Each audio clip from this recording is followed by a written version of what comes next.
everybody, thanks for coming back.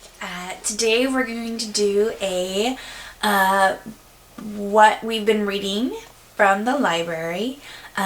This week I don't have any adult books that I've read.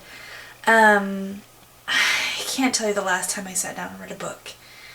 I keep getting them from the library and don't even crack the first page. Yes, I can tell you the last book that I read. The last book I read was for Valentine's Day. Our library had wrapped up books so you could go on a blind date with a book, and I had gotten a murder mystery, and it was pretty good. I actually kind of figured, I don't know, certain books have a certain shape to them, and I was like, ooh, I bet that's a murder mystery. So I got it, and it was a good book, but that's the last book that I read. I even have a brand new Kindle full of books, and I can't tell you what the last book on my Kindle was that I read. I don't know. I'm a terrible reader, and I love to read. The majority of my reading is spent reading to Monkey. The kid just loves to read, and I'm not going to do anything to discourage that.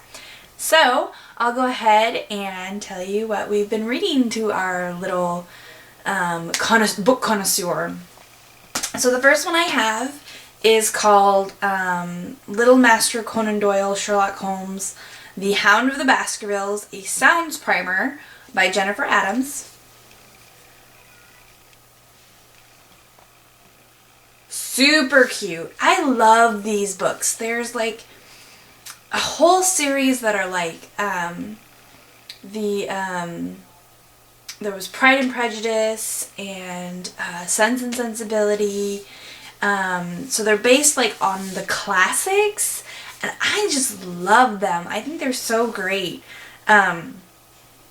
We read there was a Wuthering Heights version, and I've actually never read Wuthering Heights, but now I want to because the toddler version was so like, oh, this is really good.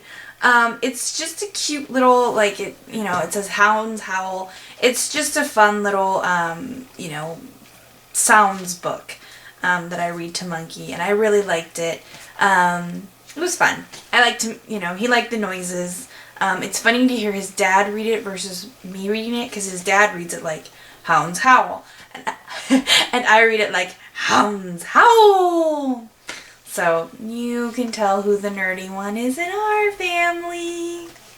Okay, the next one is Rain, Rain, Go Away by Carolyn Jayne Church. And it's cute. It's got a pretty metallic-y cover. We have another one. She did the book The More We Get Together, which is a Quaker song that I actually learned when I was in elementary school in West Virginia, and it's one of my favorites, so I sing it when I read it to Monkey, and he loves it. And so when I saw this one, it's equally as cute. It's my favorite of the ones that we got, but Monkey's like, it's okay, take it or leave it. Again, he loves it when I sing it to him, but I really liked this one. The next one is our Spanish book that we got this time, and it's called I Love You Sun, I Love You Moon. There's that. We haven't really, I don't think we've read this one at all, hardly. Monkey's definitely in that phase where he finds like one book, and that's the only book he wants to read for the entire day.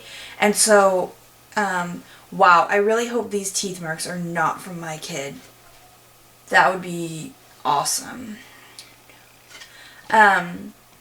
But yeah, we haven't really read this. This is another one illustrated by, I don't know if I'm saying this right, Tomie, dePaola.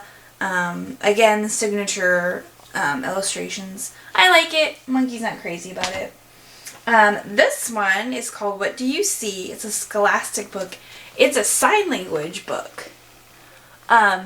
Monkey is learning ASL at daycare. They started with him. He started at 6 weeks, and that's when he was introduced to it. And it's been really helpful developing language. I understand that there is a very big debate regarding teaching children baby sign language. My take on it is that if properly enforced with oral language, it is a very useful skill in developing language in children. If you couldn't tell, my background is in education, not hospitality. Been in hospitality 8 years, degrees in education. Figure that out. We use the sign language here in our home as well, and both the cable guy and I have taken the time to learn the signs, both from school and some independent signs. The cable guy is actually a much better signer than I am. I have mainly stuck with the signs that I worked on with his teachers, and the cable guy has like done other signs. The signs that are in this book, he has taught to Monkey. And so, and I think that is one of the keys to making sure that that the baby sign language, or sign language in general that we teach our children, is used to enhance language, not as a substitute for oral language, is the input and the communicativeness from parents, reinforcing not only the sign but also the word assigned to the sign.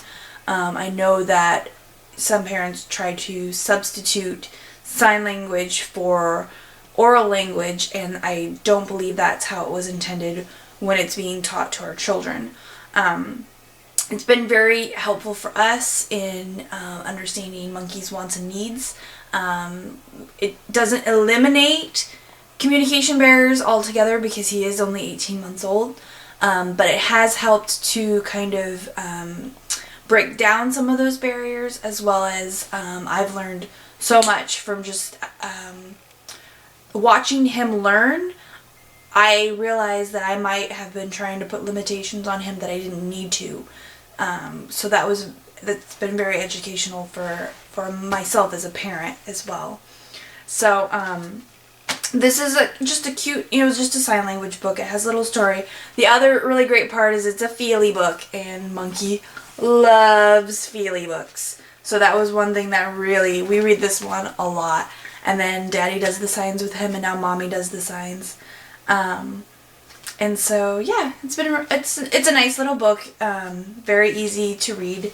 And now our favorite book that we've been reading. This is actually the second time we've gotten this book from the library, and it's really good. It is Tickle Time by Sandra Boynton. Tickle Time. We love Sandra Boynton books. My best friend Binky recommended them when I was still pregnant. And then when I had Monkey, I bought some, and Monkey's absolute all-time favorite book is called The Belly Button Book, and it's a Sandra Boynton book, and it has shaped his whole world. Heaven forbid your belly button show. That's just the end of it for him. So Tickle Time, it just goes through all these, tickling motions, and if you're feeling sad, you do a tickle, and it's fun to read to him and tickle him at the same time. But he's a very serious little reader, our Monkey. Like, he's not really interested in being tickled while you're reading to him. He wants you to read this book. Like, knock off the tickling, Mom. This is serious business. We're reading here. Read the book, and then we can tickle. That order, not the other way around. And he lets me know when he does not want to be tickled. He just wants to read the book. So, Tickle Time. So, yeah, that is what we have read this week. If I were more technologically advanced, I would have pictures of the books, like, inserted into the video when I'm talking about them. But I'm not there yet. I'm not. But I will provide all the information down in the description so that you can have that if you want to go ahead and go online and check them out, or maybe check them out at your own library.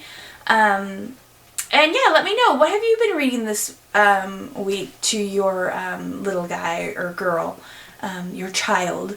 Or what have you been reading yourself? I haven't been reading as much as I should. And I know one of the things too with kids is, I was just talking about this with the cable guys, monkey see, monkey do. So the more that monkey sees us reading, the more he'll want to read. So tell me, what have you been reading? What should I be picking up at my library? Or I'm able to, on my Kindle, actually access my library's ebooks. So what should I be checking out on my Kindle? Or are there books that I absolutely must have in my library? Let me know down in the comments, and make sure you give this video a thumbs up and click subscribe if you haven't already, which I know nobody has because I have 0 subscribers. Come on, click subscribe. I'm really that cool. And yeah, we will talk to you later. Have a great one.